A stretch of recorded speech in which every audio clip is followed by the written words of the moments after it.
کی عزت و احترام کے لائق میرے پیارے نبی صلی اللہ علیہ وآلہ وسلم کے پیارے غلاموں،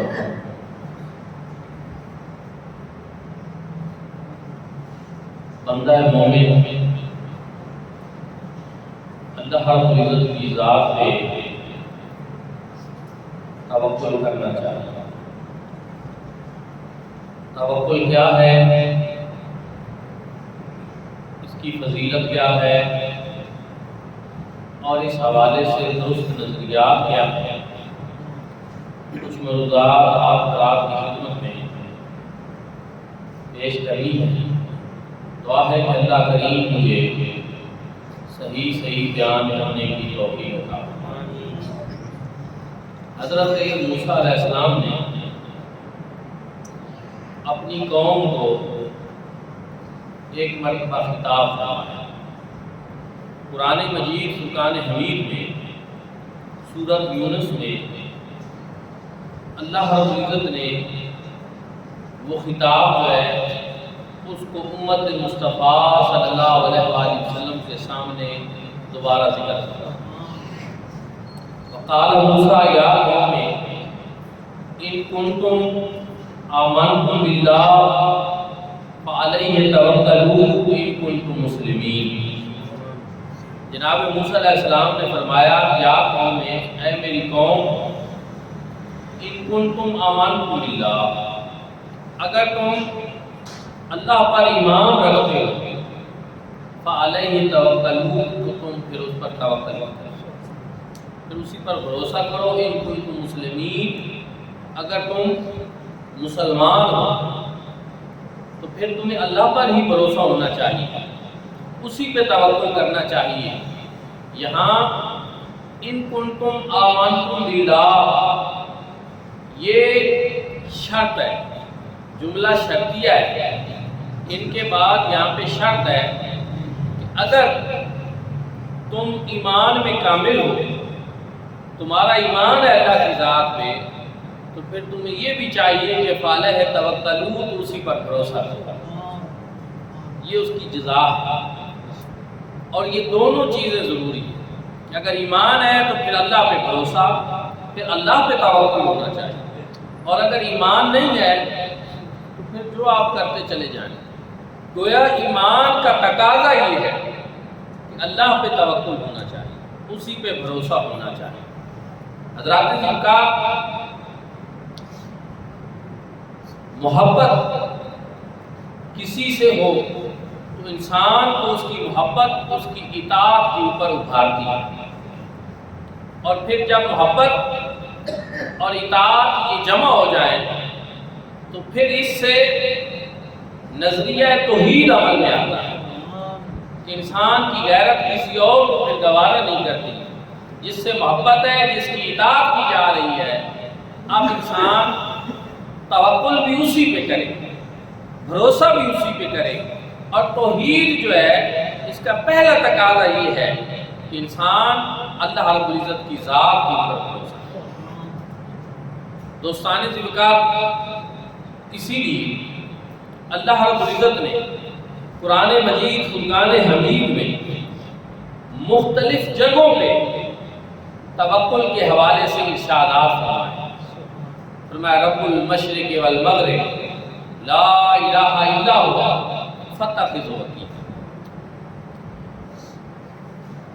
مشرق کا رب بھی ہوئی ہے، مغرب کا رب بھی ہوئی ہے، اللہ کے سوا کوئی معبود نہیں، اور تم اسی کو اپنا وکیل بناؤ، اسی پہ توکل کرو، اسی پہ بھروسہ کرو، اور اسی پہ اعتماد کرو۔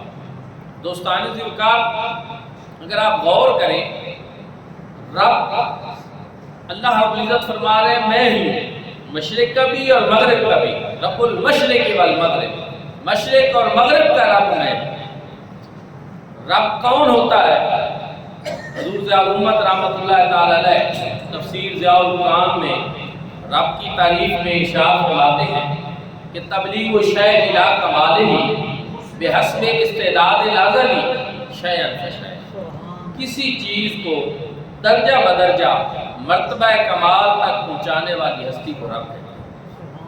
اب انسان اگر اپنے اوپر ہی غور کرے تو انسان پہلے کچھ بھی نہیں تھا۔ اللہ تعالی الانسان حین من الدہر لم یکن شیئا مذکورا، کہ کیا انسان تیرے اوپر ایک ایسا وقت نہیں گزرا کہ تو قابل ذکر چیز ہی نہیں تھی، تیرا کہیں ذکر ہی نہیں تھا۔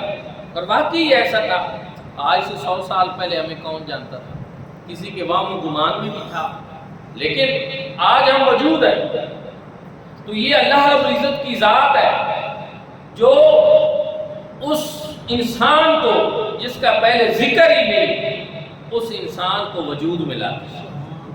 پھر کئی مرحلے ہیں زندگی کے جن سے انسان جو ہے وہ آہستہ آہستہ بچپنے سے جوانی میں آتا ہے، جوانی سے بڑھاپے میں آتا ہے۔ یہ سارے مرحلے رب تعالیٰ کی ذات بتدریج طے کرواتی ہے، اور رب وہی ہوتا ہے جو غذا کا اہتمام بھی کرتا ہے، جو ہمارے لیے آکسیجن بھی مہیا کرتا ہے، ہمیں پانی جیسی نعمت سے نوازتا ہے، اور ان گنت نعمتیں ہیں جو ہم استعمال کر رہے ہیں، جو رب تعالیٰ کی دی ہوئی ہیں۔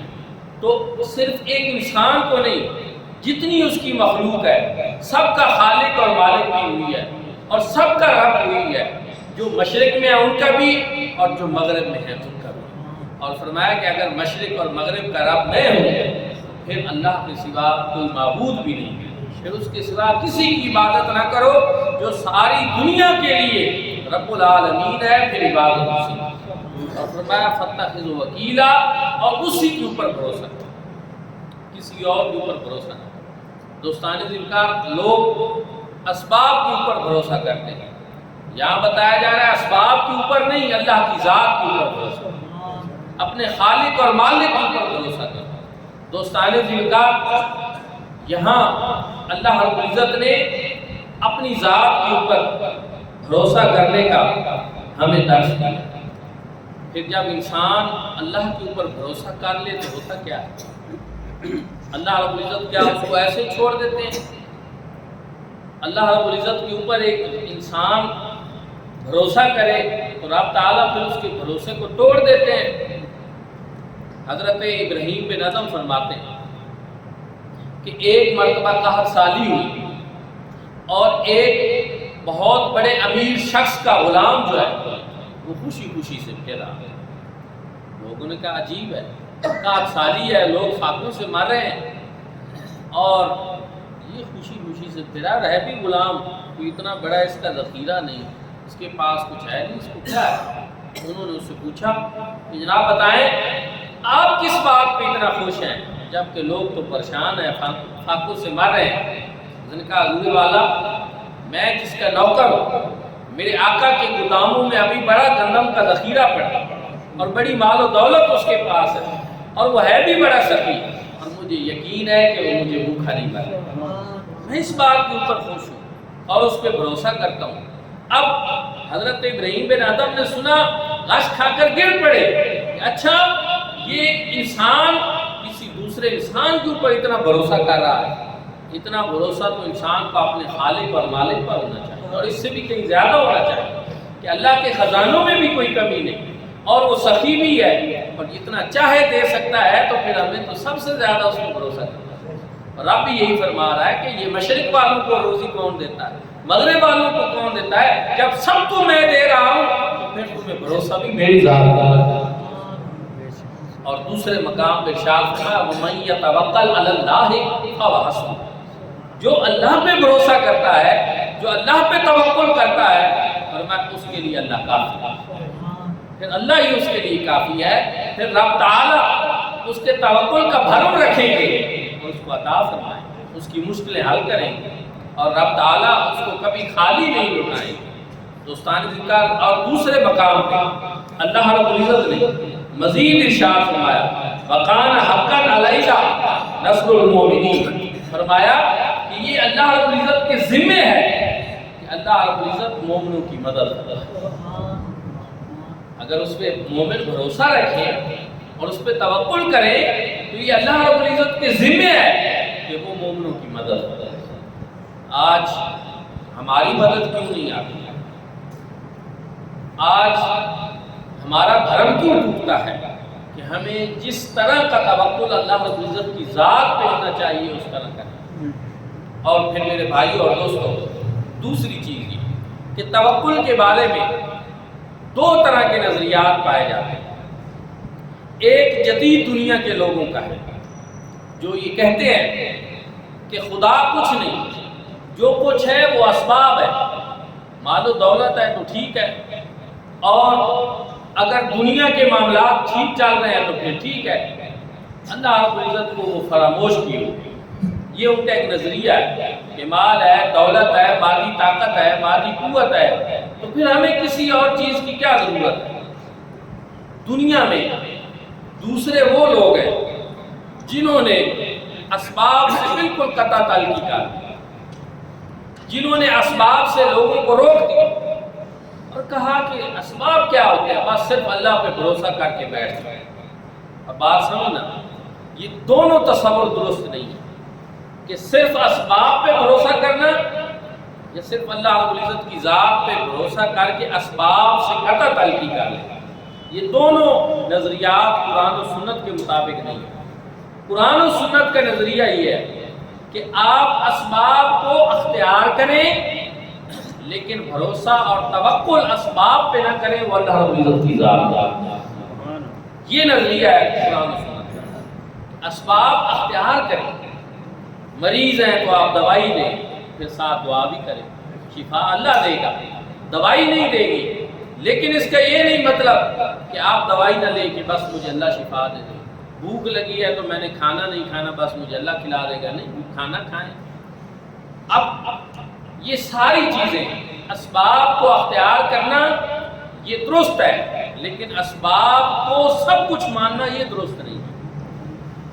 اسی طرح سے اللہ رب العزت کی ذات سے تعلق بنا لینا لیکن اسباب سے بالکل قطع تعلقی کرنا یہ بھی درست نہیں ہے نظریے کے لحاظ سے۔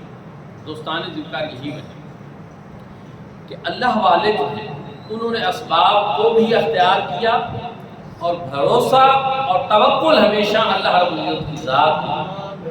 حضور نبی کریم صلی اللہ علیہ وآلہ وسلم جو پوری انسانیت کے لیے رول ماڈل ہیں، جن کو اللہ رب العزت نے فرمایا کہ وہ تمہارے لیے بہترین نمونہ ہے۔ آپ کریم آقا علیہ السلام کی زندگی کہ آپ نے زندگی اسباب کے تحت گزاری، اگرچہ اللہ کے خزانوں میں آپ کے ہاتھ تھے اور اللہ تعالیٰ کے خزانوں کی کنجیاں آپ کے پاس تھیں اور آپ اختیار بھی رکھتے تھے، لیکن آپ نے اسباب کو اختیار کیا۔ تو یہ ہمارے لیے ایک نمونہ ہے۔ صحابہ کرام رضوان اللہ تعالیٰ علیہ مجمعین کو دیکھیں، اہل بیت اعظام کو دیکھیں، اولیاء اللہ کو دیکھیں کہ انہوں نے بھی اسباب کو اختیار کیا، لیکن اسباب کو سب کچھ نہیں سمجھا۔ بھروسہ اور توکل جو ہے وہ اللہ رب العزت کی ذات ہے۔ متوکلین کا مقام کیا ہے، ان کا مرتبہ کیا ہے؟ حدیث پاک میں ہے، حضور نبی کریم صلی اللہ علیہ وآلہ وسلم نے ارشاد فرمایا کہ مجھے پہلی امتیں دکھائی گئی، میرے اوپر پیش کی گئی سابقہ امتیں، تو میں نے دیکھا کہ ان میں سے ایسے نبی تھے جن کے ساتھ 2 امتی تھے، کسی کے ساتھ 1 تھا اور کسی کے ساتھ کوئی بھی نہیں تھا۔ پھر میں نے ایک بڑے ہجوم کو دیکھا، بڑی تعداد میں لوگ ان کے ساتھ تھے، تو میں نے یہ جانا کہ گویا یہ شاید میری امت ہے۔ تو میں نے پوچھا یہ کس کی امت ہے؟ تو مجھے بتایا گیا کہ یہ حضرت موسیٰ علیہ السلام ہے۔ حضور علیہ السلام فرماتے ہیں پھر اس کے بعد مجھے کہا گیا کہ آپ زمین کے افق کی طرف دیکھیے۔ میں نے جب دیکھا تو مجھے لا تعداد لوگ نظر آئے۔ فرمایا اب آسمان کی طرف دیکھا، میں نے دیکھا تو بے شمار لوگ نظر آئے۔ فرمایا یہ ساری آپ کی امت ہے۔ اور پھر حضور علیہ السلام فرماتے ہیں مجھے بتایا گیا کہ ان میں سے 70,000 لوگ ایسے ہیں جو بغیر حساب و کتاب کے جنت کے اندر ہیں۔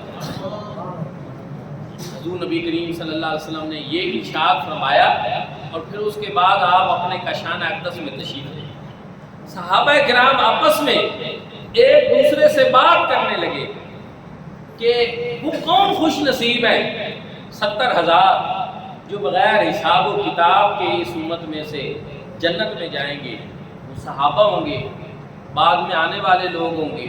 ان کی کوئی خاص نشانی کیا ہوگی ہمیں بھی پتہ چلے کہ وہ کون لوگ۔ وہ اسی کے آپس میں باتیں کر رہے تھے کہ حضور علیہ السلام دوبارہ واپس تشریف۔ آپ نے پوچھا کیا باتیں کر رہے ہو؟ صحابہ کرام نے عرض کیا یا رسول اللہ وہ جو آپ نے 70,000 کا بتایا کہ بلا حساب و کتاب آپ کی امت میں سے جنت میں جائیں گے، وہ لوگ کون ہیں، ان کی نشانی کیا ہے؟ حضور علیہ السلام نے ارشاد فرمایا کہ وہ لوگ ہوں گے جو ہر حال میں اللہ پہ بھروسہ کرنے والے، نہ جھاڑ پھونک کریں گے نہ فال نکلوائیں گے، بلکہ وہ اللہ کے اوپر توکل کرنے والے، وہ متوکلین ہوں گے۔ ان کو اللہ رب العزت یہ مقام عطا فرمائے گا کہ وہ بغیر حساب اور کتاب کے جنت کے اندر جائیں۔ میرے بھائی اور دوستو، اللہ پہ توکل اور بھروسہ کرنے کا آپ مقام اور مرتبہ یہاں سے لے سکتے۔ پھر حضور نبی کریم صلی اللہ علیہ وآلہ وسلم نے ارشاد فرمایا تم اللہ پہ توکل کرو اور بھروسہ کرو اس طرح جس طرح پرندے اللہ کے اوپر توکل کرتے ہیں کہ وہ صبح نکلتے ہیں اور شام کو واپس آتے ہیں، تو اللہ رب العزت ان کو رزق دیتا ہے اور روزی دیتا ہے۔ اگر تم اس طرح اللہ رب العزت کی ذات کے اوپر جو ہے وہ توکل اور بھروسہ کرو جس طرح وہ پرندے کرتے ہیں کہ خالی پیٹ جاتے ہیں اور پھر پیٹ بھر کے واپس آتے ہیں، تو فرمایا اگر تم اس طرح توکل کرو تو اللہ رب العزت تمہیں رزق بھی دے گا، اور اگر تم دعا کرو گے تو تمہاری دعا کی وجہ سے ایک پہاڑ اپنی جگہ چھوڑ کر دوسری جگہ متوکلین کی یہ شان۔ لیکن اس حدیث پاک میں اور کرنے کی تھوڑی سی ضرورت ہے کہ تم اس طرح نکلو جس طرح پرندے نکلتے ہیں اور شام کو وہ پیٹ بھر کے واپس آتے ہیں۔ مطلب کیا ہے کہ یہ نہیں کہ تم اس طرح بیٹھے رہو کہ تمہیں رزق پہنچتا رہے، نہیں، نکلو جس طرح پرندے نکلتے ہیں۔ گویا دیتا ان کو رزق اللہ ہے اور وہ اللہ کے بھروسے پہ نکلتے ہیں، لیکن نکلتے ہیں، تلاش کرتے ہیں۔ یہاں یہ بتایا جا رہا ہے کہ رزق کو تلاش کرنا یہ تمہارے ذمہ ہے، لیکن جب تم نکلو گے تو اللہ رب العزت پہ بھروسہ کر کے نکلو گے تو اللہ رب العزت تمہیں اس طرح رزق عطا فرمائے گا جس طرح ان پرندوں کو عطا فرمائے۔ اور پھر اس کے بعد جب تم دعا کرو گے تو تمہاری دعا سے اللہ رب العزت پہاڑوں کو بھی اپنی جگہ سے ہٹا۔ میرے بھائی اور دوستو، یہ چیز سمجھنا ضروری ہے۔ میں پھر عرض کر رہا ہوں کہ اللہ کی ذات پہ توکل، اسباب پہ توکل نہیں، لیکن اسباب کو اختیار کرنا ضروری ہے۔ اسباب کو اختیار کرنا ضروری ہے۔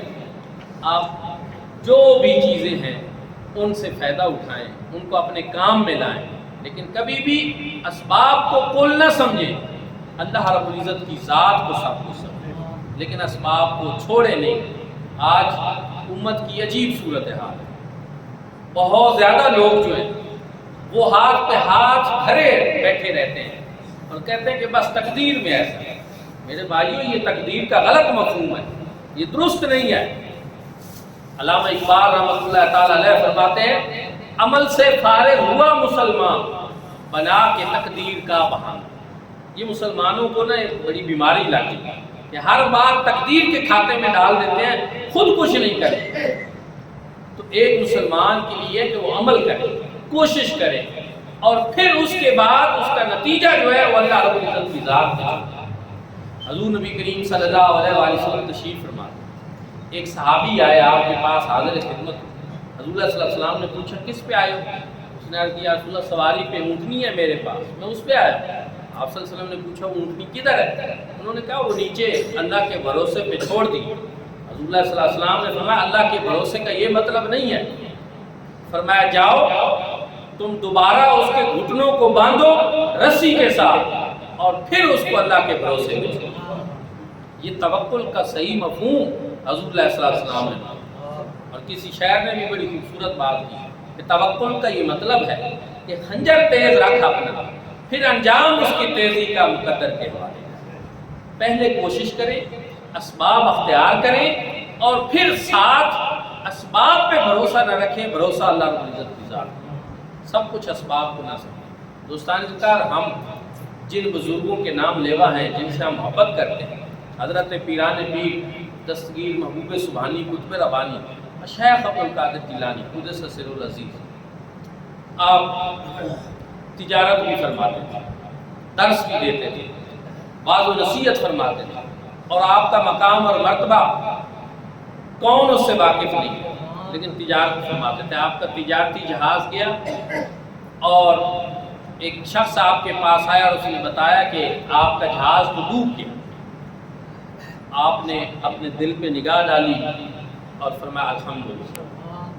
تھوڑی دیر گزری، پھر ایک شخص آیا اور اس نے آ کر بتایا کہ حضور والا آپ کا جہاز جس پہ آپ کا تجارتی سامان تھا وہ تو بچ گیا ہے، یہ کوئی اور جہاز تھا۔ آپ نے پھر دل پہ نگاہ ڈالی اور پھر فرمایا الحمدللہ۔ اب جو دیکھ رہے تھے وہ حیران ہوئے کہ حضرت بھی بڑے عجیب ہیں کہ جہاز ڈوبنے پہ بھی الحمدللہ، جہاز بچ جانے پہ بھی الحمدللہ۔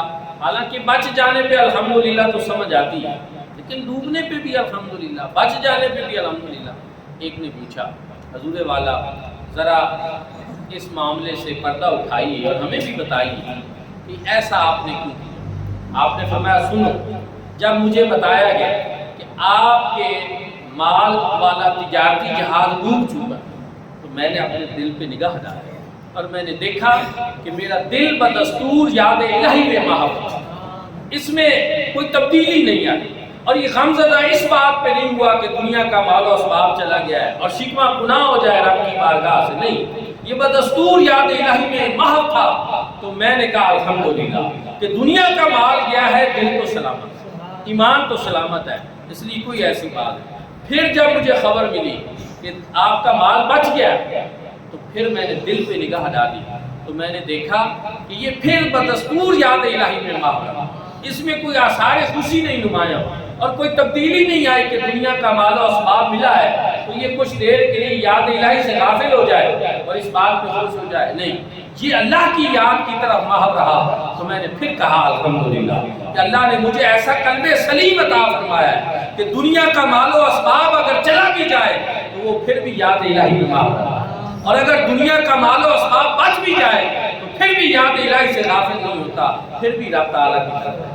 میرے بھائی اور دوستو، یہ وہ ہستیاں ہیں کہ جو اسباب پہ بھروسہ نہیں کرتے تھے، اللہ رب العزت کی ذات پہ بھروسہ کرتے تھے، لیکن اسباب کو اختیار ضرور کرتے، اسباب کو چھوڑتے نہیں تھے، اسباب کو کام میں لاتے تھے اور تجارت بھی کرتے تھے، دنیا کے دیگر معاملات بھی چلاتے تھے، لیکن ان کا توکل اور ان کا بھروسہ وہ اللہ رب العزت کی ذات تھا۔ خلیفہ مستنجد باللہ عباسی خلیفہ تھا، آپ کے پاس آئے اور اس کے پاس روپاؤں کی ایک بڑی تھیلی تھی، اس نے کہا حضور قبول فرما۔ جب اس نے تھیلی نکالی تو آپ نے رخ دوسری طرف کر اور آثار ناگواری ظاہر کیے، لیکن وہ ڈٹ گیا اور ضد کرنے لگا کہ نہیں حضور قبول فرمائیں۔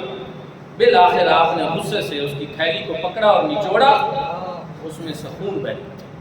فرمایا تم یہ سمجھتے ہو کہ ہماری زندگی کے معاملات اور تمہارے ان پیسوں پہ چلتے ہیں، اس میں تو ظلم کیا گیا ہے لوگوں سے اور یہ مال لیا گیا ہے، یہ ہمارے نزدیک اس کی اتنی اہمیت ہے۔ اور فرمایا اگر تمہارے آل رسول ہونے کا مجھے پاس نہ ہوتا تو میں اس کو نچوڑتا رہتا یہاں تک کہ یہ خون تمہارے محلات تک ہو۔ میرے بھائی اور دوستو، اس طرح کے بزرگ تھے، اللہ والے تھے کہ دنیا کے مال و اسباب جو ہے اس کو کام میں ضرور لاتے تھے، لیکن اس پہ بھروسہ نہیں کرتے تھے، اللہ کی ذات کے اوپر بھروسہ کرتے تھے، اسی پہ توکل کرتے تھے، اور دنیا کے مال و اسباب سے اپنے محبت کے لحاظ سے بے رغبتی رکھتے تھے، اللہ رب العزت کی ذات کے ساتھ پیار اور محبت رکھتے تھے۔ آج ضرورت ہمیں بھی اس بات ہے کہ آج یہ مادی دنیا ہے، اس میں مادیت پرستی اتنی ہو گئی ہے کہ آج بھی لوگوں نے سب کچھ روپے اور پیسے کو سمجھ لیا۔ دنیا کی مادی ترقی کو انسان یہ سمجھتا ہے کہ شاید اصل ترقی یہی چیز ہے، نہیں، مادی ترقی کا تعلق انسان کی روحانی ترقی سے نہیں ہے، انسان کے سکون کے ساتھ نہیں ہے، دل کے اطمینان کے ساتھ نہیں ہے۔ دنیا کے لاکھوں کروڑوں اور اربوں کمانے والے، بلکہ آپ آج کا دن جو ہے اس میں تو آپ سب کچھ سن رہے ہیں کہ وہ کیسے لوگ ہیں، کروڑوں اربوں کی جو باتیں ہو رہی ہیں، تو وہاں اخلاقیات کہاں گئے، روحانیت کہاں گئی، سکون قلب کہاں گیا، کسی کو چین اور سکون اور قرار نہیں ہے۔ میرے بھائی اور دوست، اس وجہ سے مادیت کی ترقی کوئی ترقی نہیں، روحانیت کی ترقی اصل ترقی ہے، اور دنیا میں معاشرے میں جو بے چینی ہے اسی وجہ سے ہے کہ لاکھوں کروڑوں کمانے والے بھی جو ہیں وہ حل من مزید کی صدا لگا رہے ہیں، اور ہمیں آئے اور ہمیں ملے۔